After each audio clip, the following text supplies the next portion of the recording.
L'Horeca, c'est un secteur absolument essentiel, d'abord parce que c'est énormément d'emplois, c'est 130 000 postes de travail, dont 60 000 en Wallonie et à Bruxelles, et c'est un secteur dont on sait qu'il a beaucoup souffert, à la fois du Covid, bien entendu, mais aussi de la crise, de l'augmentation des prix de l'énergie. Et donc, on l'a beaucoup soutenu, c'était absolument nécessaire et indispensable, ça a permis d'éviter des faillites, mais on est aussi conscient qu'il reste beaucoup de défis. En particulier parce que l'Horeca, c'est évidemment une source de plaisir, mais que quand le pouvoir d'achat se restreint, eh bien, les premières dépenses que les citoyens vont réduire, ce sont les dépenses de plaisir, et notamment, c'est aller moins au restaurant, au café ou dans des voyages touristiques. Et donc pour nous les socialistes, la première mesure pour soutenir l'Horeca, c'est tout simplement de soutenir le pouvoir d'achat, de soutenir les salaires de l'ensemble de la population et les bas et moyens salaires en particulier, pour que chacune et chacun puisse encore avoir l'opportunité d'aller de temps en temps en famille, entre amis, au restaurant ou prendre un verre. Il faut aussi soutenir les jeunes entrepreneurs qui se lancent dans le secteur de l'Horeca en leur permettant par exemple de bénéficier d'une déduction accrue des investissements qu'ils font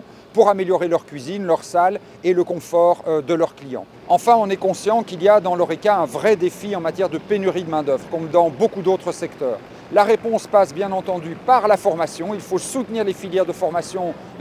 en alternance en particulier et de valorisation des compétences. Et il faut aussi permettre de régulariser les travailleurs qui sont dans l'Horeca aujourd'hui et qui n'ont pas de titre de séjour, parce que le secteur en a besoin et parce que ça permettra d'améliorer leurs droits et leur protection au profit de toutes et de tous.